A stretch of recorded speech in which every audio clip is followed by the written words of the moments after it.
Soy Raúl Saldívar y esta es Universidad para Líderes. El curso de hoy es Eclesiología.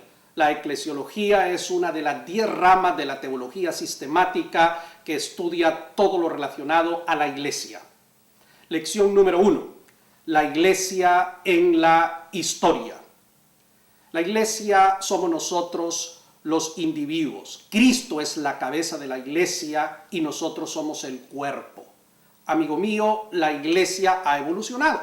Hemos cambiado nuestras tradiciones, nuestras filosofías, incluso hemos profundizado más en el conocimiento acerca de Dios. Por eso la iglesia del siglo XXI es diferente a la iglesia del siglo I.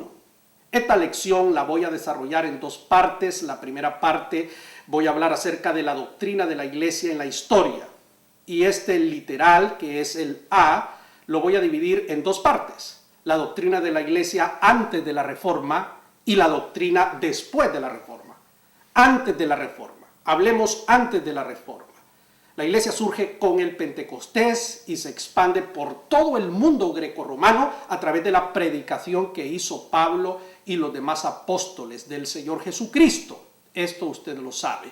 Luego hay un periodo que se llama el de la patrística o de los padres de la iglesia, como Tertuliano, como Orígenes, como Papías. Son llamados así porque ellos fueron instrumentos que Dios utilizó para consolidar la iglesia. Estos eran obispos en ciudades como Cartago en el África, o en Alejandría, o en Roma, que eran ciudades principales del mundo de aquella época. En este momento histórico, la iglesia tuvo que sufrir una serie de embates, herejías como el gnosticismo, como el montanismo, como el ebionismo. Estas herejías usted las va a encontrar en su material. Yo le invito a que investigue más profundamente acerca de cada una de ellas. Esto dio como resultado que surgiera en la iglesia una casta que se llamó los apologistas. Los apologistas como Justino Mártir, que fue, digamos, el más connotado de todos, fueron llamados a defender la fe, es decir, aquellas doctrinas cardinales que estaban siendo atacadas. Algo que es fundamental señalar antes de la reforma fueron los concilios ecuménicos. La iglesia experimentó 7 concilios ecuménicos que son claves. Quizás el más conocido es el de Nicea, porque este combatió la herejía de Arrio y ahí quedó establecido que Cristo es Dios, por ejemplo. Hubo otros concilios como en Constantinopla en varias ocasiones, el de Éfeso, el de Calcedonia, donde la doctrina cardinal, central del cristianismo fue completamente dejada clara.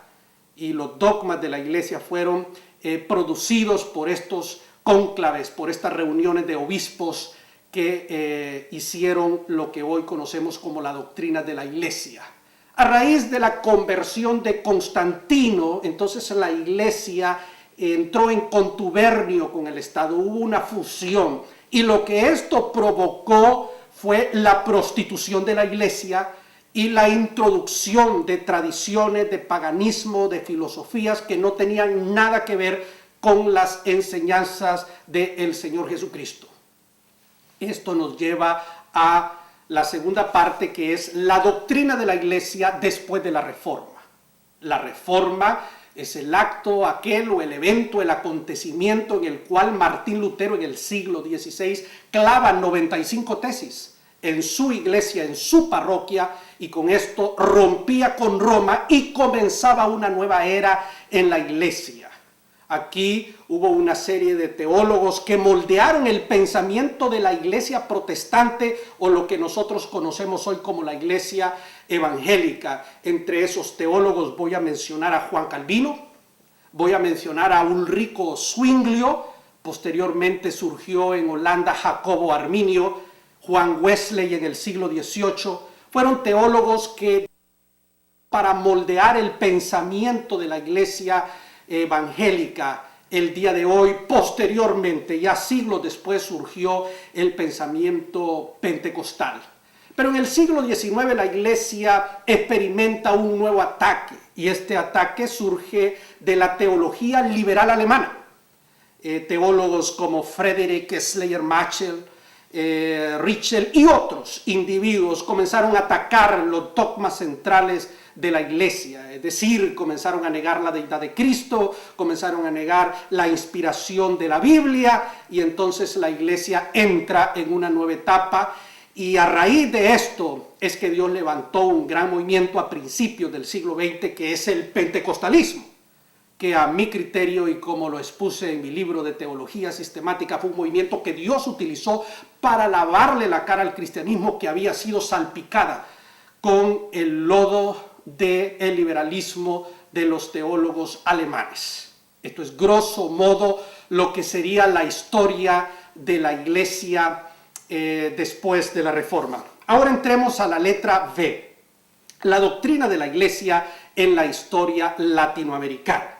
Esta es otra historia. El cristianismo en América Latina llega a, digamos, a finales del siglo XIX y entra proveniente de los Estados Unidos y proveniente de Europa. En el caso de Centroamérica, por ejemplo, cuando Justo Rufino Barrios llega al poder en Guatemala, invita a que los presbiterianos vengan. Luego vienen los centroamericanos, los cuáqueros, y la iglesia protestante evangélica comienza a tener presencia en la región. En el Brasil, por ejemplo, llegó las Asambleas de Dios a la ciudad de Belén, procedente de Suecia, y otros misioneros que llegaron de los Estados Unidos, y es como la iglesia comienza a establecerse en el nuevo continente. Para la iglesia protestante de Latinoamérica, la iglesia es el cuerpo de Cristo, Cristo es la cabeza, y el segmento de esta iglesia mayormente es un segmento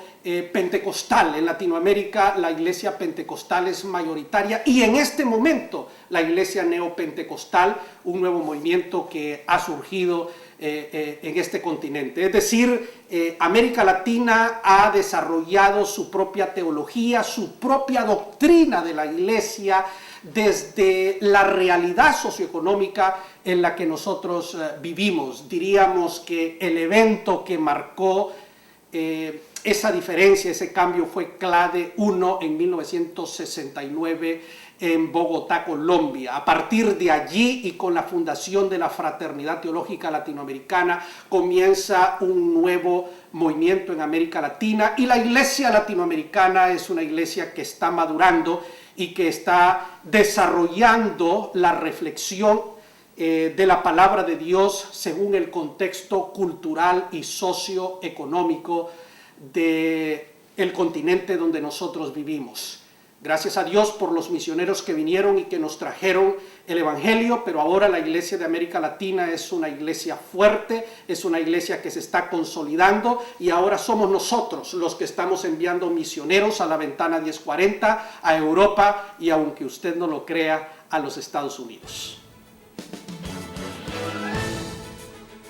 Lección 2. La naturaleza de la iglesia. Este es uno de los temas extraordinarios y centrales de la eclesiología, y esto lo hemos dividido en varias partes. La primera de ellos es el origen de la palabra iglesia. La palabra iglesia viene del griego eclesia, que es una palabra compuesta, ek, que quiere decir tomado fuera de o afuera de. Eclesia es una congregación, un grupo de personas, una asamblea. En otras palabras, es una asamblea tomada de afuera. La primera vez que la palabra eclesía es usada en la Biblia es usada por Jesucristo en Mateo 16, cuando Jesús dice que el infierno no va a prevalecer contra la eclesía. Es importante señalar que el origen de esta palabra es pagana, es decir, que eran los griegos que utilizaban esta palabra cuando tenían sus reuniones religiosas o políticas, y que es curioso porque Jesús la utilizó para hablar del cuerpo, es decir, nosotros que somos la iglesia. Es decir, la palabra ha sufrido una evolución semántica y ha sido dignificada, y cuando hablamos de la iglesia estamos hablando del cuerpo de Cristo, cuya cabeza es Él mismo. Letra B. Hablemos de la esencia de la iglesia. Cuando estamos hablando de este tema de la esencia de la iglesia, es que estamos definiendo qué es la iglesia. Pero no todos creen lo mismo y hay diferentes puntos de vista. Vamos a ver el punto de vista católico romano. Para los católicos romanos, la iglesia está formada por aquellos individuos que han recibido el bautismo, porque ellos hablan de que el bautismo es regeneracional y que están sometidos, por supuesto, al Papa y a toda la estructura organizativa de la iglesia. Estos son los cristianos y son la iglesia, y los que no están sometidos a estos principios, entonces no son parte de la iglesia.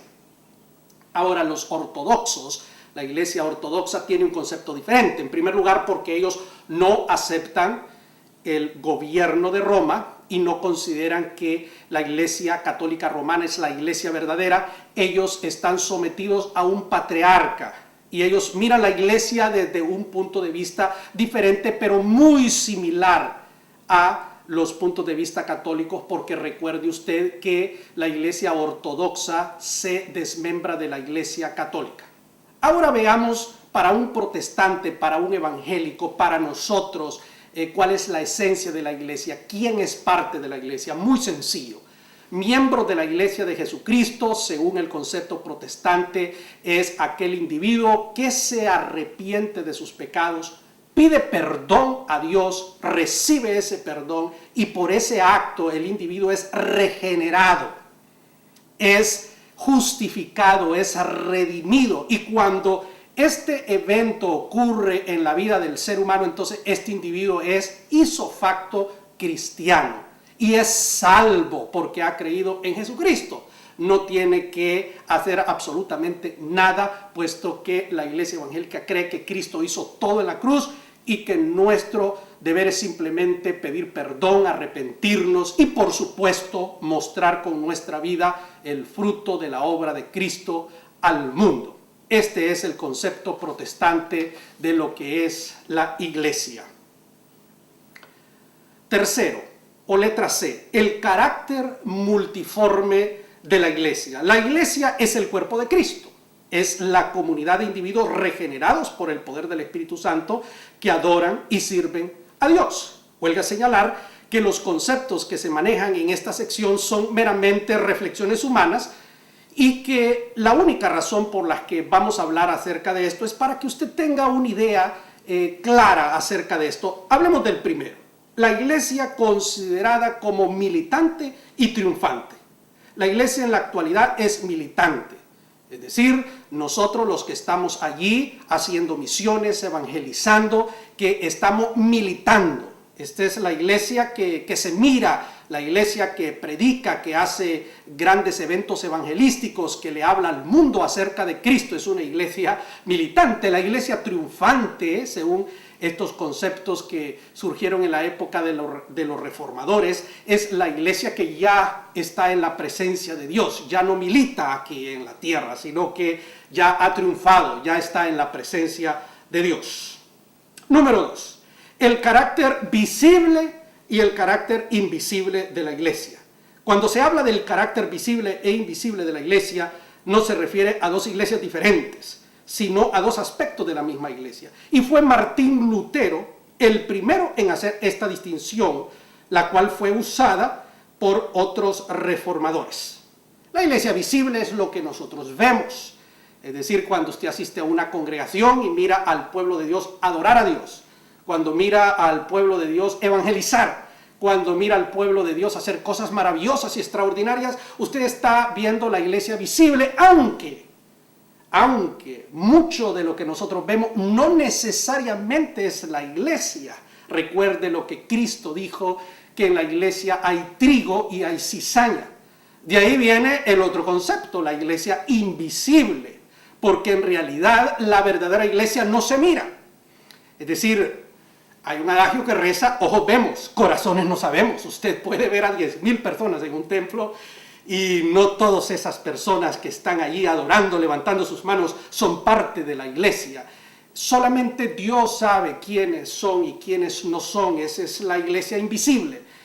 Son conceptos meramente teológicos, reflexivos, pero que sí, que tienen su origen en las Escrituras, por lo que Jesucristo dice claramente, trigo y cizaña. Esto está claramente, solamente Dios puede saber quién es trigo, quién es cizaña. Y finalmente, otro concepto interesante es la distinción entre la iglesia como un organismo y como una institución. Esta distinción es aplicable a la iglesia visible nada más. La iglesia como organismo es la comunión de los creyentes que están unidos por el Espíritu Santo, es decir, ese compañerismo que usted tiene el domingo cuando asiste a la iglesia. Hay una unidad y eso es lo que hace que sea eso, un organismo, un órgano donde todo está conectado.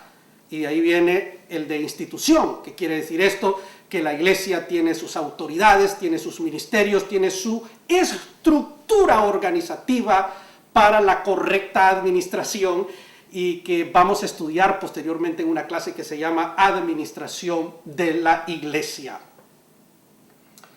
Parte número 4, los atributos de la iglesia.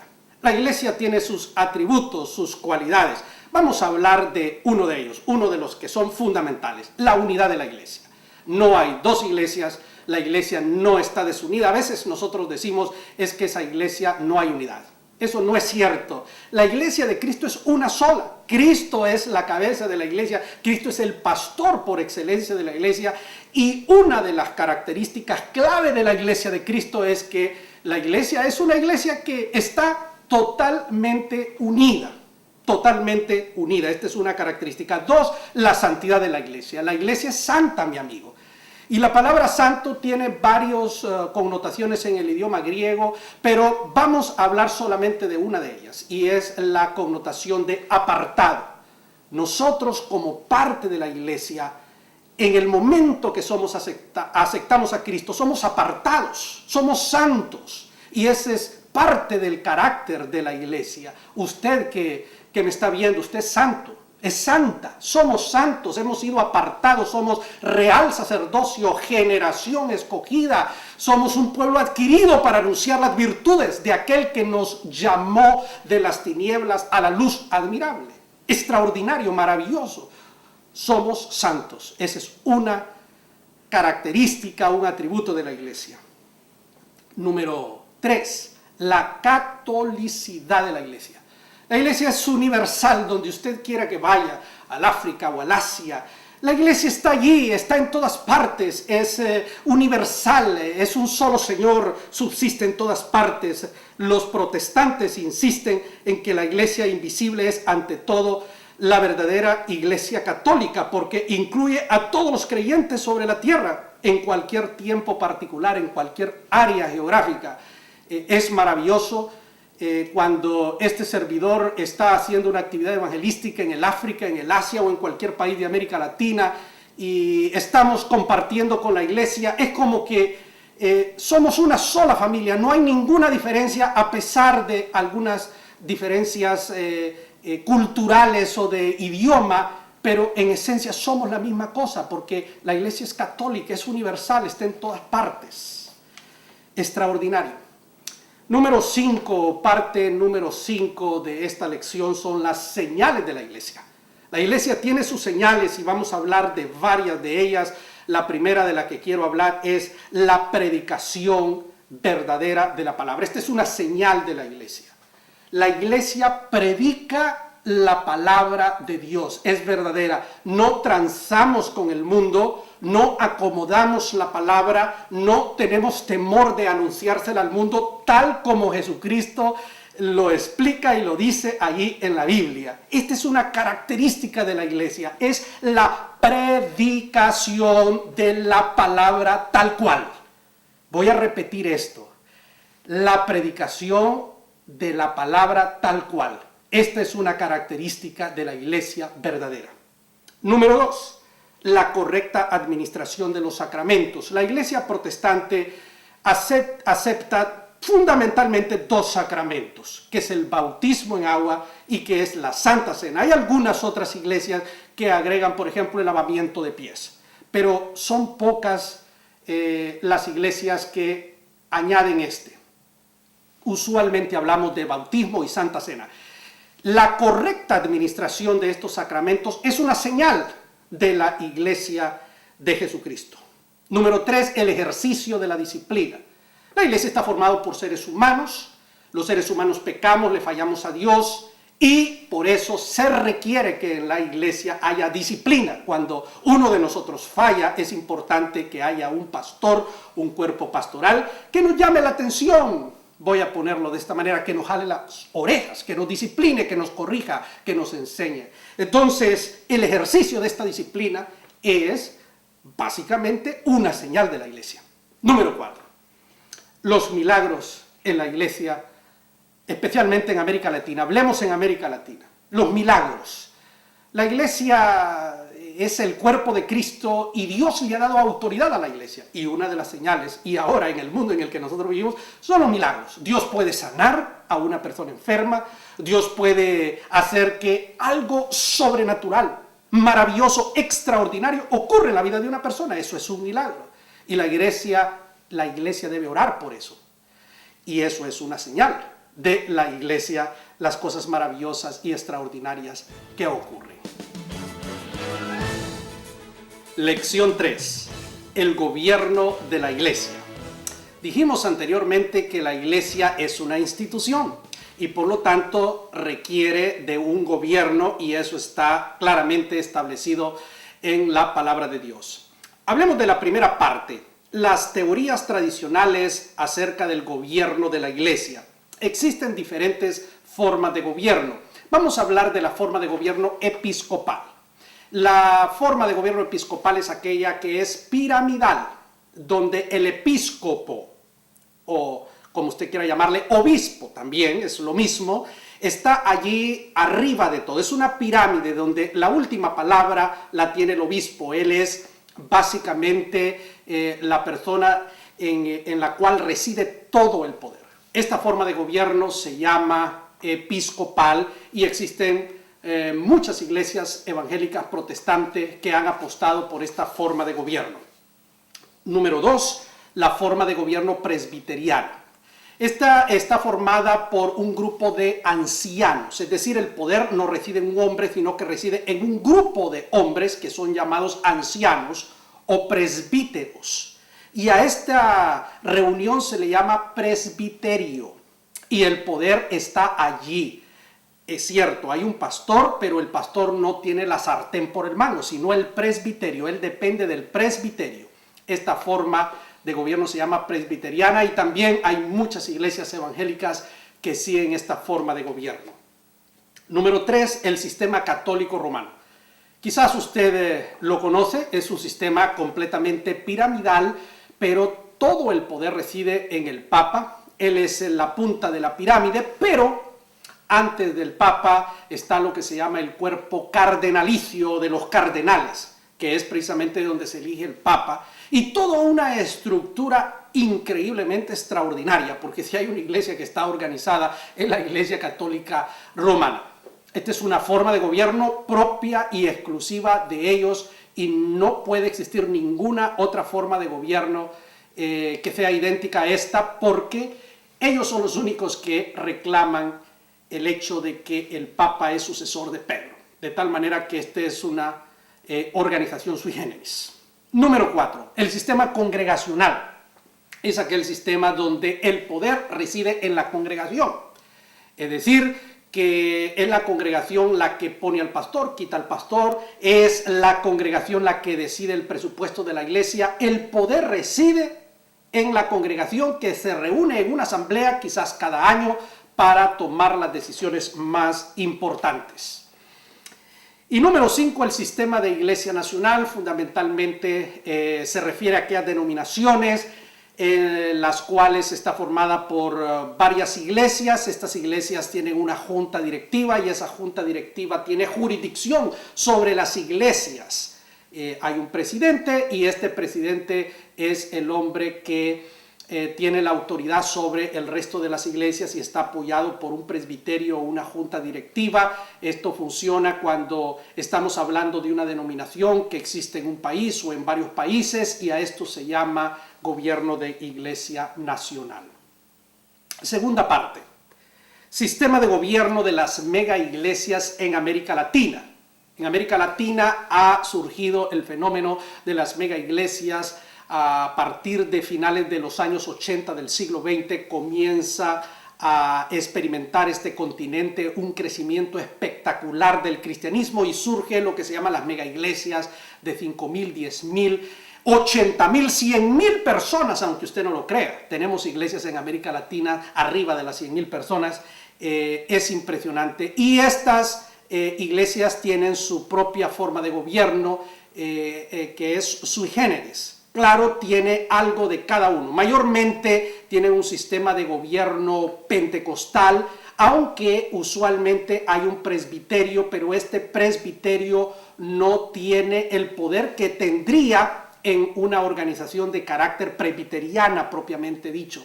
Entonces, las megaiglesias tienen un gobierno sui generis propio del fenómeno que ha ocurrido, pero sí es muy importante. La característica es que el pastor es un obispo, un episcopo, que usualmente tiene el respaldo de un presbiterio, aunque el presbiterio no tiene la última palabra. En otro sentido, es un sistema de gobierno sui generis propio del fenómeno de iglesia crecimiento de América Latina. Lección 4. Las autoridades de la iglesia. La iglesia, hemos dicho, es el cuerpo de Cristo. Cristo es la cabeza, no los pastores. Cristo es la cabeza de la iglesia, y si bien es cierto, los pastores, los evangelistas somos aquellos individuos a quienes Dios nos ha dado autoridad y nos ha dado liderazgo, pero no somos la cabeza. Cristo es la cabeza. Dentro de este contexto vamos a dividir el apartado en oficiales de la iglesia, que es el primer tema que yo voy a abordar, y luego la ordenación al ministerio. Dentro de los oficiales de la iglesia vamos a decir que son aquellos individuos llamados por Dios, hombres o mujeres, para servir dentro de la iglesia. Y dentro de esta categoría vamos a hacer una subdivisión que son los oficiales no tradicionales, y luego vamos a hablar de los oficiales tradicionales. Hablemos de los primeros entonces, los no tradicionales. Dentro de este grupo vamos a hablar de los apóstoles. Apóstol es aquel individuo llamado por Dios para hacer un ministerio determinado. Pablo fue apóstol porque Dios lo llamó para predicar el evangelio a los gentiles.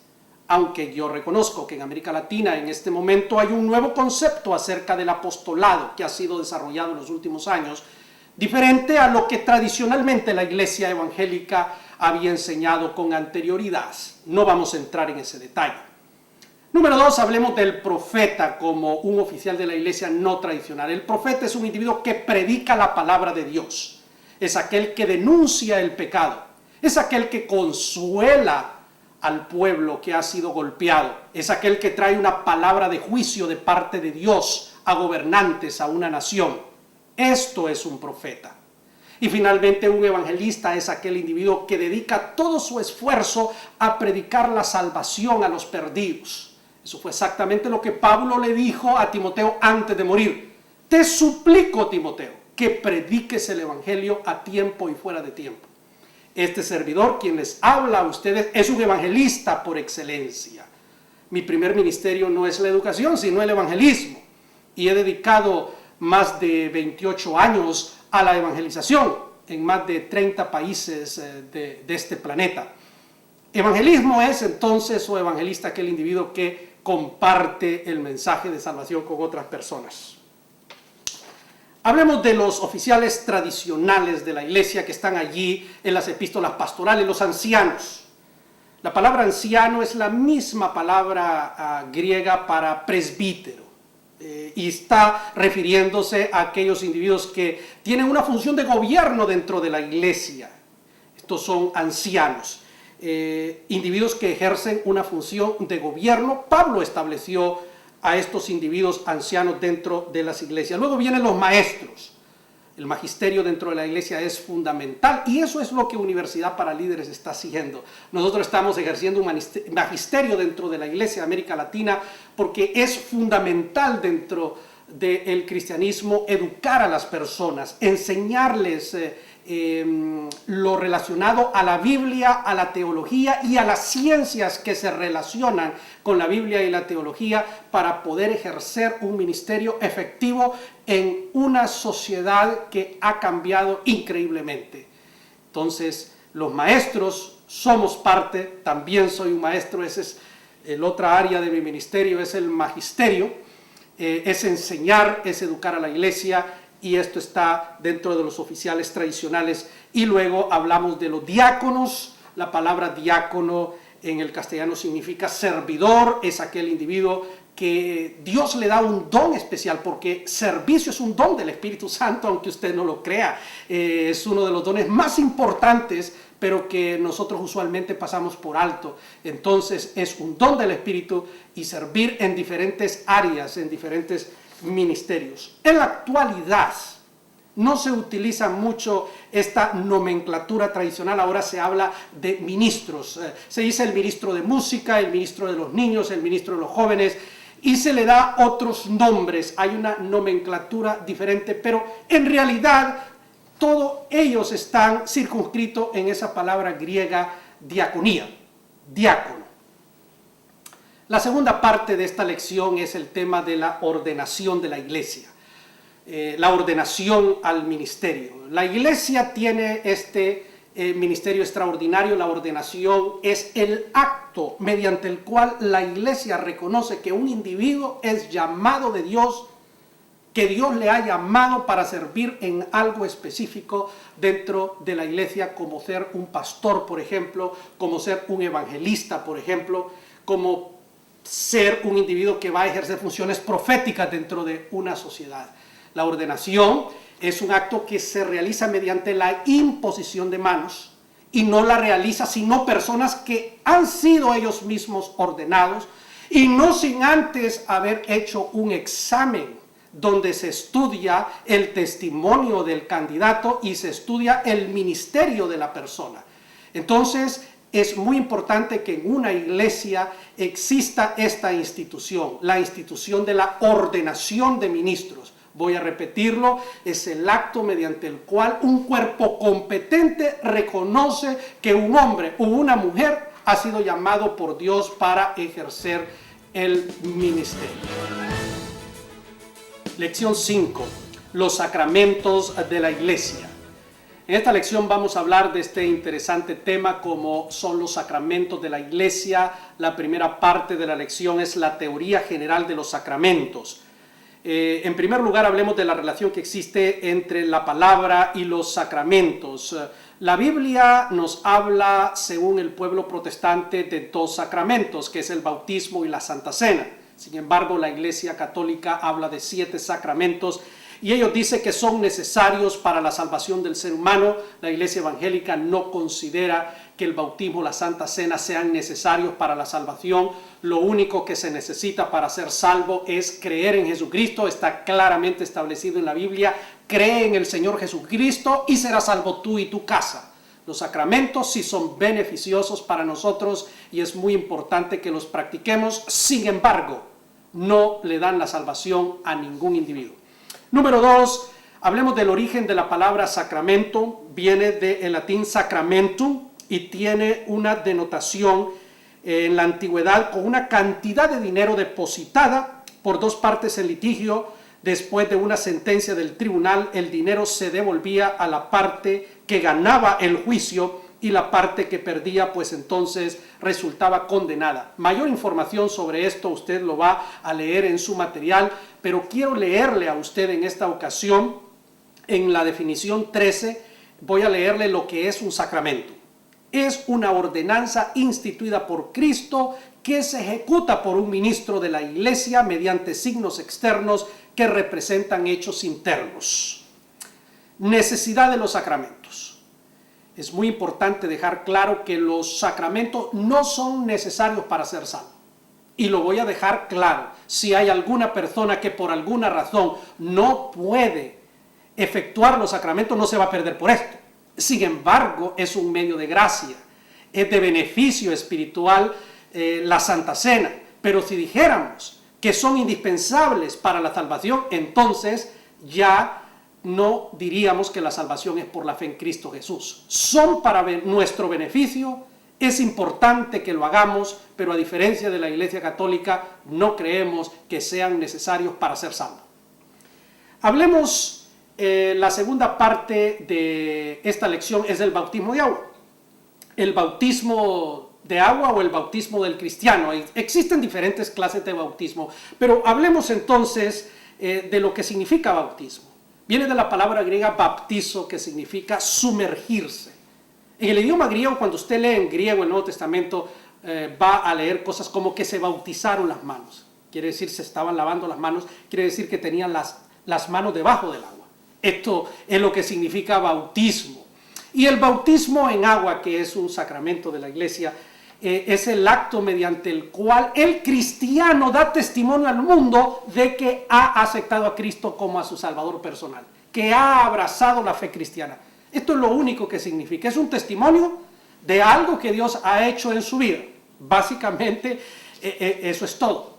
Aunque existen diferentes clases de bautismo y en su material usted va a poder leer esto. Hay una controversia acerca de si los niños pueden ser bautizados o solamente los adultos. Hay algunas iglesias evangélicas que bautizan niños y hay algunas otras que no aceptan tal práctica, etc. No vamos a entrar en estos detalles, usted va a leerlos en su material y usted puede investigar más acerca de este tema. Y también quiero invitarle a usar el foro de Universidad para Líderes, porque usted puede discutir con sus compañeros y expresar sus opiniones a través de este medio electrónico. Clases de bautismo. Hay diferentes clases de bautismo: el bautismo de los prosélitos judíos, el bautismo de Moisés, el bautismo que pregonaba Juan Bautista, el bautismo en el Espíritu Santo. Estos son diferentes clases de bautismo. No voy a entrar en estos detalles, pero yo le voy a invitar a leer el material porque ahí están claramente especificados. Pero es importante sí dejar claro que estos bautismos, incluso el bautismo de Juan, es diferente al bautismo que nosotros predicamos. Y algo que sí no voy a pasar es que el bautismo que nosotros practicamos ahora es diferente al bautismo de Cristo Jesús. Son dos cosas bien diferentes. El bautismo de Cristo es un acto oficial mediante el cual queda establecido el inicio de un ministerio sacerdotal, profético, aquí en la tierra, y el bautismo de agua de nosotros no tiene nada que ver con eso. Yo le invito a leer el libro de Teología Sistemático, está en la biblioteca electrónica de Universidad para Líderes, para que usted estudie más profundamente la diferencia entre el bautismo cristiano y el bautismo de Cristo, que son dos cosas diferentes. Hablemos entonces del segundo sacramento que la Iglesia evangélica practica, que es la Santa Cena. La Santa Cena es una institución divina. Dios instituyó la Santa Cena y la Santa Cena básicamente es un recordatorio de la Iglesia, de la muerte, del sacrificio de Cristo, donde el pan simboliza el cuerpo y el vino simboliza la sangre de Cristo. Cada vez que la Iglesia participa en la Santa Cena, está recordando la muerte de Cristo, está recordando cómo hemos sido salvos. Y es muy importante y es de beneficio para nosotros practicarlo, porque cada vez que nosotros practicamos la Santa Cena, tomamos la Santa Cena, entonces aprovechamos para reflexionar acerca de nuestra vida espiritual y si hay un pecado y si hay algo en nuestro corazón que tenemos contra alguien. La Biblia dice que tenemos que pedir perdón, arreglar esto para que podamos tomar la Santa Cena en paz y que podamos ser bendecidos.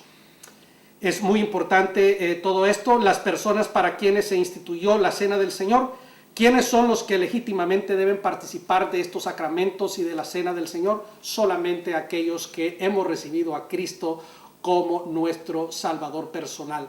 Somos aquellas personas que debemos participar tanto en el bautismo como en la Santa Cena.